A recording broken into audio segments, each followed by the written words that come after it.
Hello and welcome to a brand new episode of Lowdown. Today I'm absolutely delighted to be joined by Mike Rigg, former technical director at Manchester City, Burnley, Fulham, QPR and the Football Association of Wales to discuss his illustrious career to date and bring us up to speed on what the actual role of sporting director means in the 21st century. Mike, welcome to the show. Good morning. Nice to meet you. Mike, as we begin with every guest, what was your earliest football memory? One of my earliest football memory actually coincided with something that I went to last night. I went to a business awards dinner, or yesterday afternoon, a business awards dinner in the local hotel in Chester, and it was to raise some money for hospices, but it was also all the businesses around Chester. A friend of mine invited me, and part of the auction was a signed 1977 Liverpool FC shirt, and my kind of earliest recognition was sitting listening to the radio of Joey Jones and all his colleagues lifting the European Cup. So that was, and it was, I actually ended up bidding and buying a shirt signed by the 1977 group. So yeah, that was really, it's quite interesting. The only way you could listen to that game was on the radio, on a crackly old radio, no digital, no TV, sounding very old now, probably because I am. But that was my first kind of real thought of, I think I hadn't been to a live game. What was I then? I was 9, 10, 11, that kind of age. So yeah, that was the 1977 Liverpool winning the European Cup, listening to it on the radio. And then me now buying a signed shirt last night.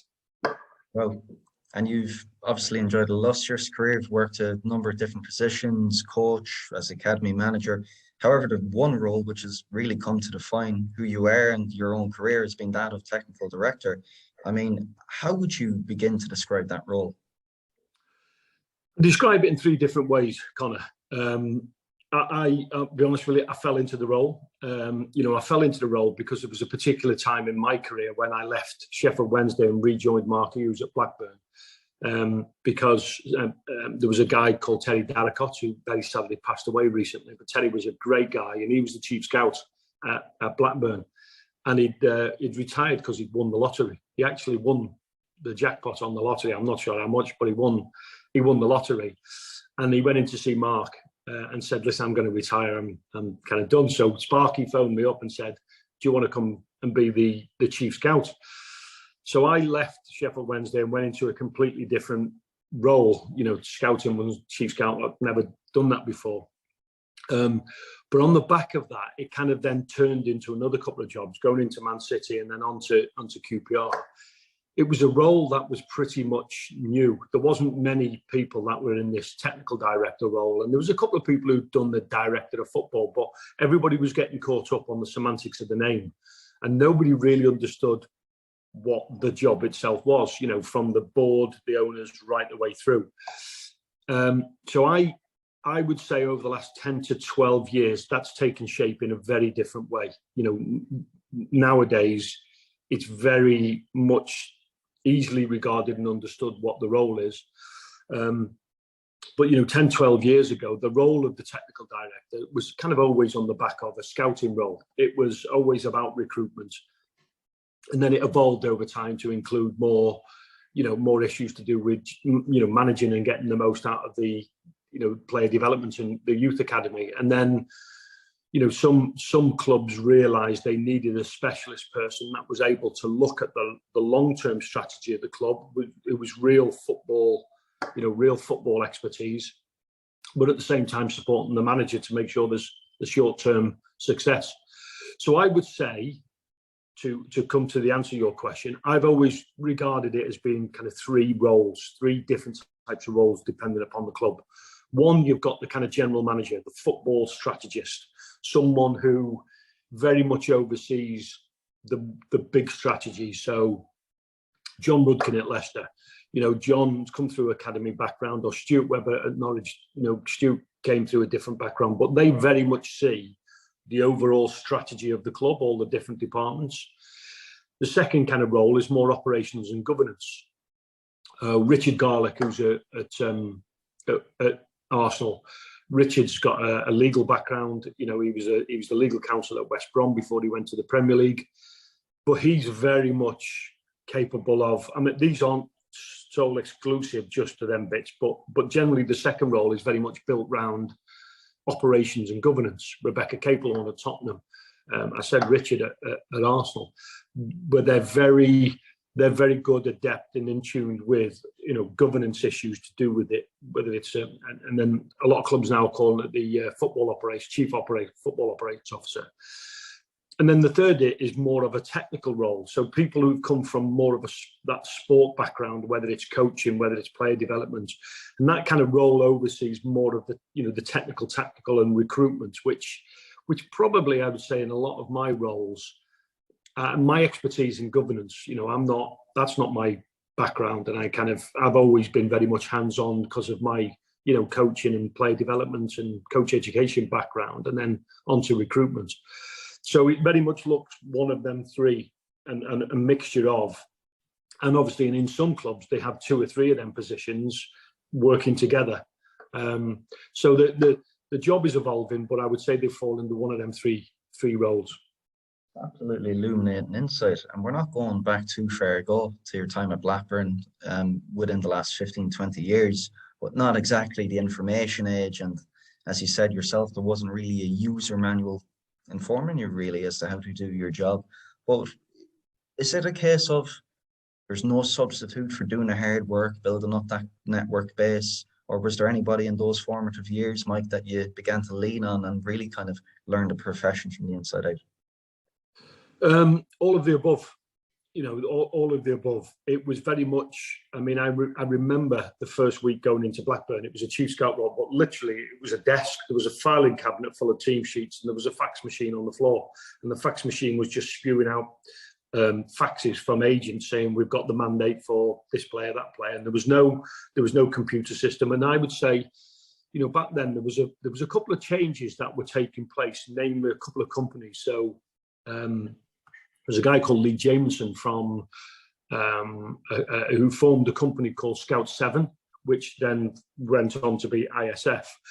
This was the first time that anybody really developed a company which was online, but was also then an online platform of all the players in the world, where not only could you access that information, but you could then access the information, but also put your information into the system.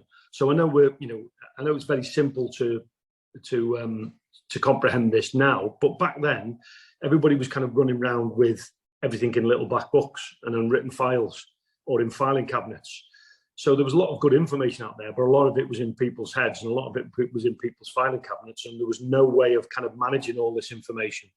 So there was significant times when people like Lee Jameson came up with a company, and like everybody does, I was going through a period then where I just leaned on, you know, friends and colleagues that I'd worked with in the game over the years. And, you know, one in particular, a guy called Barry Hunter. Barry Hunter's chief scout at Liverpool.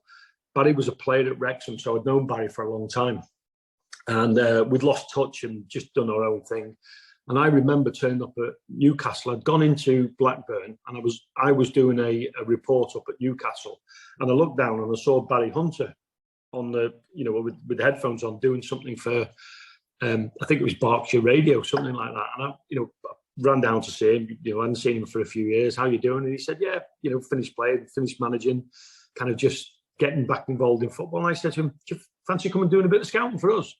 So Barry's always been someone I've turned to now, because from working for me at Blackburn and then going to Man City and then leaving Man City now and going to Liverpool, you know, people like Barry with their background, you know, just great resources. And then along the way, the more kind of jobs you do and the more you get involved in the game, you start bumping into people and you start developing relationships with people with that, not just you work with, but that you come across in the industry. Like I was saying, people like Lee Jameson, who works in the industry from a commercial perspective, not one of your, you know, not one of your peers that work in another club.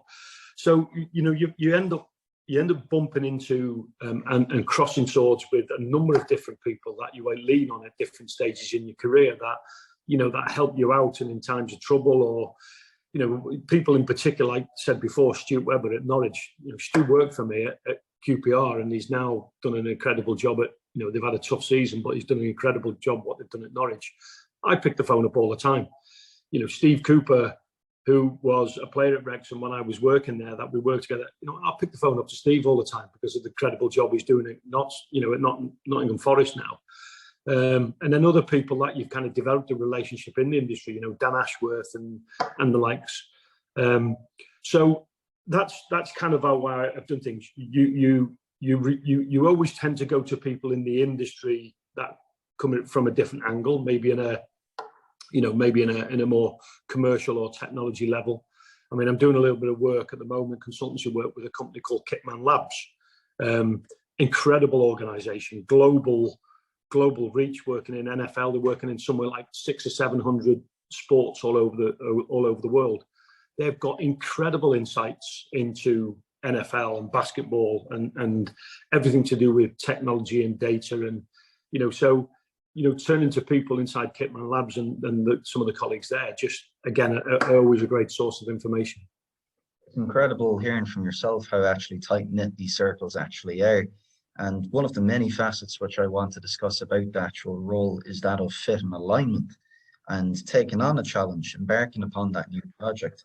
I mean, is it a case of, does the project find you, or do you find the project? Because, you know, looking at your career, you've been involved with some organizations with truly groundbreaking and disruptive visions at the time. I'm thinking the likes of Manchester City, the likes of the FA, where you worked with the aforementioned Dan Ashworth, Matt Crocker, Dave Redden. Yeah, both is the honest answer. You know, sometimes you're recruited through a more structured format, whether it's, you know, applying for a job, or whether it's you know, you sort of recruited through a headhunter, and then quite often, and that's happened to me a couple of times. You know, I've been contacted by headhunters to, you know, if I'm interested. And sometimes them jobs have been successful, sometimes they haven't. But it's also, you know, it's quite nice to build up a bit of a reputation that people from the headhunters within the industry see your skill set, which is good.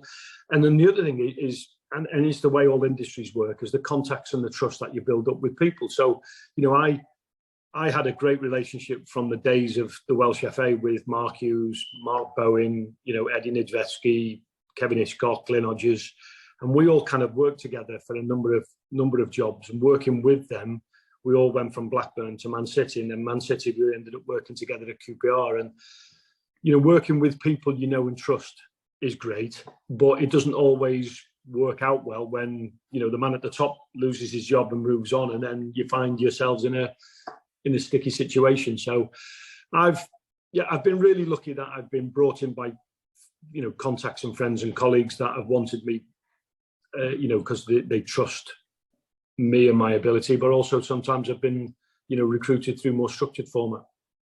And then if you're looking at the size and the scale and different ownership groups you'd be working for, Mike, obviously you've worked for Plentiful.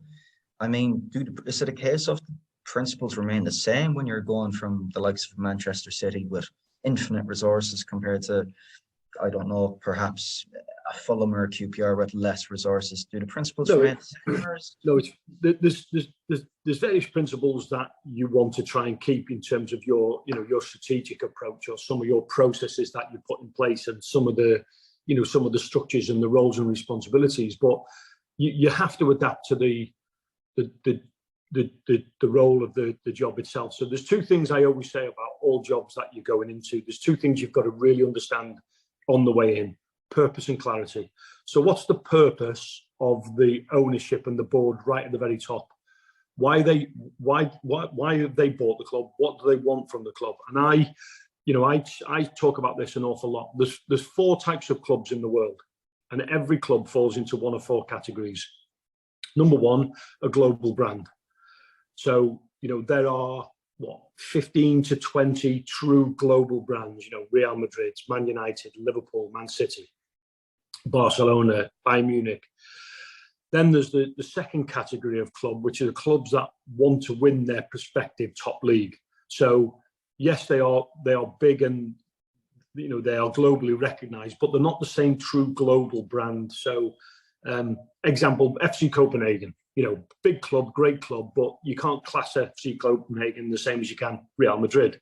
But they want to win their prospective top league. Then you've got a third category, which is we just want to the clubs that just their objective and strategy is to stay in that top division. So and then the fourth category, which is basically survival. Now, there's obviously far more clubs in the survival bracket than there is the ones in the global brand. So when I went to Manchester City, it was really interesting, just been bought out by Abu Dhabi. And it was in that third category. It was, what can we do to stay in the Premier League? That's our plan. And then Khaldoon came in, the chairman, with, an increasingly and a spectacular, talented group of executives on the business side. Gary Cook, the chief executive, Brian Marwood, football development, Graham Wallace, finance, Vicky Kloss on the media, and it was all about how do we take Manchester City from this third category of club, which was just surviving the Premier League, to become a global brand. And if you look at the journey that Manchester City's taken, Manchester City up to that point could have gone into that fourth bracket, survival. If they'd got, and it wasn't that many years earlier where they were in that survival bracket because they'd got relegated.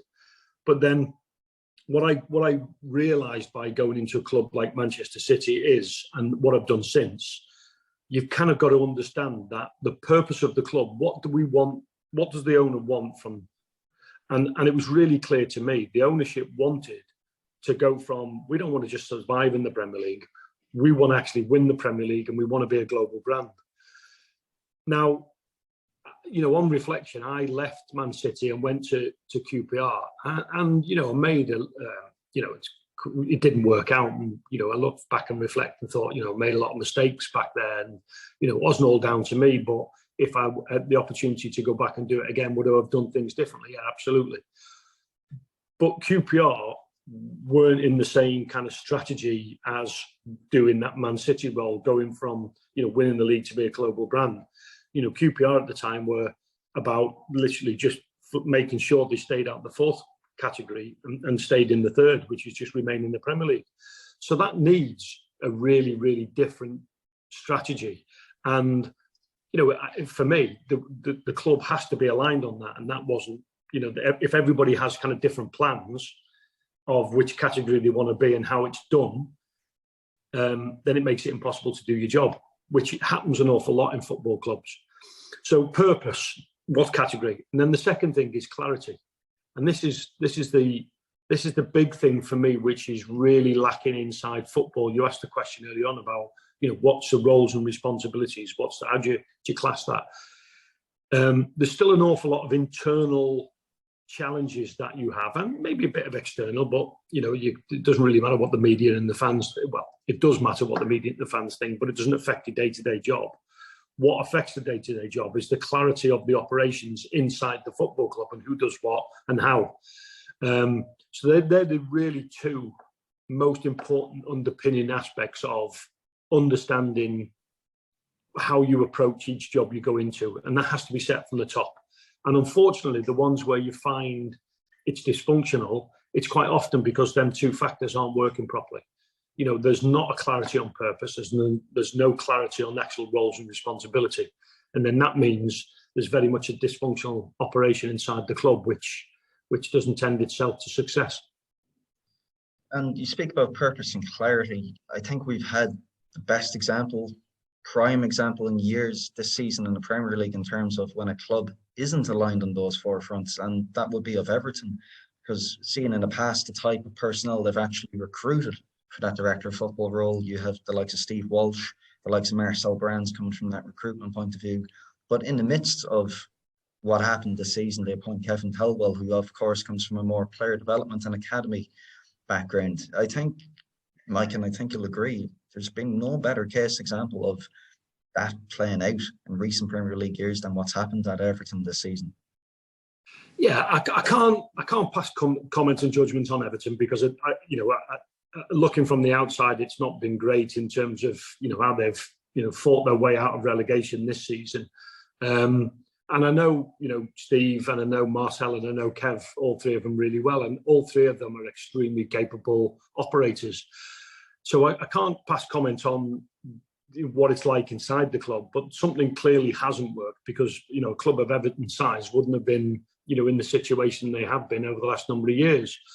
But what I do hope now, with Kev at the helm, that and hopefully the escape that they've had this season, not getting dragged into that that relegation battle on the last day of the season, I hope now there is some clarity and understanding inside the club, because a club of Everton's side shouldn't be in that state. Because there is one thing you said on a previous podcast which has struck a chord with me, and that's you discussed a role saying your job is to link the income with the outcome. But the paradox at the same time is you're playing a long-term game, but being judged on that short-term success. Yeah, I'm not. You are being judged, but again, that depends on what the clarity of and purpose of the ownership above you. Think that your job as a sporting director, technical director, is to support the manager, the head coach, to be successful now, because the club needs to be successful in the short term. But also linking that with the business objectives. And if I go back and use the example of when I was at Manchester City, that was the first time that I'd truly gone into a job and then understood that I had to step out my comfort zone of the football world and understand the business more. Because what the business strategy of the club was trying to achieve by becoming a global brand, I couldn't just isolate myself in a football world and not connect with it. So, the business strategy is not just about balance sheets and finance. It's not just the hard, financial budgeting issues that you have to think about. It's more of the strategic objectives of what all the business departments were doing. And I remember, thinking at the time, well, if I don't make an effort of literally physically getting down to the stadium, where all the business was, and being inside meetings there and going away on offsites, I'm going to get left behind, because I'm going to have this football plan which doesn't dovetail with the business, the football plan, which doesn't dovetail with the business plan. And I remember that period of getting into this business world, understanding what their objectives were, and then thinking, right, how can I relate this to, what we are trying to achieve on a football side. So you've always got the difficult challenge. Yes, you are judged on twice a year how the transfer window goes. And then, someone was saying to me, in fact, yesterday at this business meeting, they were talking about their board meetings. And I said, well, we have board meetings every Saturday, because you're kind of being judged by the fans and the media every Saturday on the results. But then clubs internally have to kind of figure out a better way of doing this. And when you have got very stable, very organised, very structured ownership, that it's a lot easier to not get dragged into the noise of the match day, because there's ups and downs, and there always will be. And always try and think of, how do we support the head coach to do his job now? And that's also, transfer window and bringing the players in. But at the same time, have this long-term plan. So the player pathway, the academy, the business plans, you're also part of that. And it's a challenge, because quite often the noise of the results, on a match day, do impact the way that people think.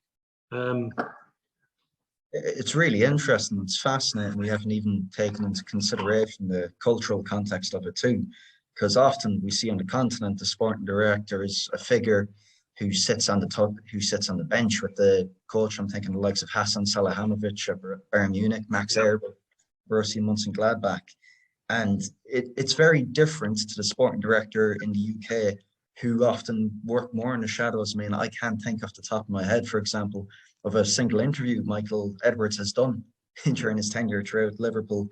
Playing devil's advocate here, is there a fear that when things go wrong, that the sporting director doesn't do enough for the coach? I don't understand the question. Yeah, comparing to the sporting director model from the UK to what it looks like on a continent where we see that they're a visible approach, they're there in the touchline. Is there a fear from fans going forward that this role of sporting director, as of course we've seen a more continental approach. I understand what you're saying. Yeah, I understand what you're saying, but I also feel very strongly that, you know, I've been around recently, a couple of members from the press who came into the technical director's license, and it's like, well, you know, you guys should be in the press a lot more and talking every day. And that's not, you know, that's not what I think our role is. Our role's not about, you know, this out-facing kind of facade of what I think sitting on the bench and jumping up and down. And yes, communicating to the fans and doing press and media is an important thing, but quite often we don't want to do it because you want to stay under the radar, because you just want to focus on doing your job. And there's a number of, you know, there's a number of guys in these clubs that, like you said, Michael Edwards, you know, Johan Lang at Villa, and, you know, I can't remember many interviews that Dan Ashworth's given and the likes. That's because they just want to focus on doing the job. And I think if you're coming into this job because you're desperate to be famous, you're in it for the wrong reason. You know, yes, you do get, you know, I mean, I was talking to John Rudkin, you know, recently on some of the challenges he had from, you know, being in Leicester, being there for a long time, winning the Premier League with Leicester, and then changing the coach and not winning, you know, and being judged by the media and the fans during that journey. You know, John Rudkin's not gone from being a sporting director that's won the Premier League to someone who's, you know, not won the Premier League the year after, and he's significantly, you know, changed in the qualities of his job. But I don't think our role is to be out there to be, you know, talking about us and our role on a regular basis. I mean, I love doing these podcasts if it's talking about the role, because I don't think we talk about the role enough. But at the same time, I don't think it's necessary that the sporting director is constantly sat on the bench talking to the media, talking to the press. You know, a lot of people like to do the job and maybe talk about it after. You know, and you know, cheeky at Man City now. Let the football do its talking, and, you know, let Pep and the players get the plaudits. Yeah, it's very interesting because it's like the case of the hippo, and you look at American sports, the GMs often kind of facing the media and whatnot. And I think as we take a more decentralized approach to kind of, I mean, there's very few, as I can see nowadays, managers that are in charge of the whole club, really. We have first team coaches. Moving on and looking at another topic of fascination, really, is that of player recruitment. And of course, I know, well documented during your time at Manchester City, it's one thing to identify a Yaya Toure, David Silva, a Kun Aguero, but I mean, take us inside. It's another thing signing them. What does that entire process entail and look like? Quite often it's very difficult because you are playing a challenging game with selling clubs and agents and players themselves. I'll answer it in this way. In our very early days of being at Manchester City, there was me. I had the team of scouts that we brought in, you know, Barry Hunter, Alan Watson, Dave Fallows, all these brilliant, you know, great people who are still in the game. You know, Jules Ward was there, Rob Newman, who's now at West Ham. You know, we had a really good team of people that we all worked really closely. And, you know, the signings weren't made by me. The signings were part of a very strong team effort, and the team, you know, that I was very fortunate to oversee. But they were the brains behind it because of the work that they did. What happened is we went out, we travelled, we watched games, we compiled reports, we had extensive discussions in terms of what we thought would the quality for us. But, you know, I'd sit down with the managers, I'd sit down with the board, we'd get the deal done. Fast forward now 10 to 12 years, there are layers upon layers upon layers of information now that really gets to the heart of the quality of the player, real due diligence. So we're talking, you know, data and analytics, and there are multiple layers of data analytics. I'm working with a company at the moment in America called Blue Chip that use social media to analyze players' personality profiles. Fascinated. I mean, there's the normal, you know, event data, there's physical data, there's video analytics. There's, you know, I go back to wasn't that long ago, I was at Blackburn in the early days of Man City. We couldn't do any video scouting because, one, the broadband wasn't, you know, as good, and there wasn't companies like Wisecout and Instat around to provide you with the coverage. So the only way you could do the original scouting was live work. Now we've got data analysts. Now we've got multiple technology platforms to help you do this.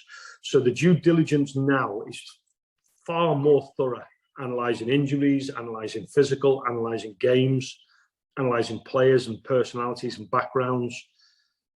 But the decision-making process now is harder than it ever has been, because the more you look, the deeper you look, the more there will be some kind of red flag about a player lined up, because the perfect player doesn't exist. So we were very fortunate that we were doing all this work with players, but it was quite simple because it was one source, which was live scouting mainly. But along the way, you also have to develop relationships. You have to kind of get market insight and knowledge. You've got to schmooze, you've got to go out there and, there's countless times we were out traveling to meet agents, players, families, to talk to them about, why would you want to come to our club? This is what we can do. This is where you can live. You're doing all the sales bit, developing that relationship, because you're trying to encourage a player to come to your club. Yes, there's the obvious finances, but quite often you're talking to a player that can go to a number of different clubs and the finances are pretty much the same and they're going to be extremely wealthy wherever they go.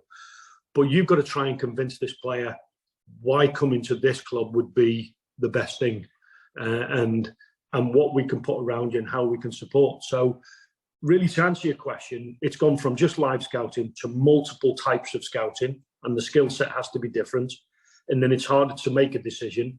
But there's then all the non-football elements of negotiations and relationship building that are part of the whole transfer, the whole acquisition process, all of which, all the clubs that are going through the transfer window, and when it's seen, all over Sky News and the Sky Sports News, and the fans are going mad because we haven't signed a player or they've lost out on a player, or you've got to understand that all this is going off behind the scenes, which some of it's not in your control. It's not just about finding a good player. It's all of the things which quite often are outside your control. That means, you do or you don't get the player. And it's really subjective to look at who is best in class, but it's nonetheless, I caveat that by saying it's hard to look past Liverpool. You speak about Barry Hunter, the likes of Dave Fellows, obviously a more traditional live scouting approach, combined with the nous of Michael Edwards. We've seen Julian Ward inside, Dr. Ian Graham. What they do nowadays with analytics is completely insane and beyond the charts, really. But it's not really a fine art or a fine science. It's a combination of both approaches, which I think you've given great insight into. Yeah, it's like I said, purpose and clarity. I couldn't tell you as though I know inside out what Liverpool are. I don't. I know the guys. I don't know the details. But what's really interesting is, I think there's a real clear purpose of what the ownership, want from the top. And I also think then there's clarity inside the organisation of how they all want to work together to get the required outcome. When that's lacking inside football clubs, that's when chaos ensues.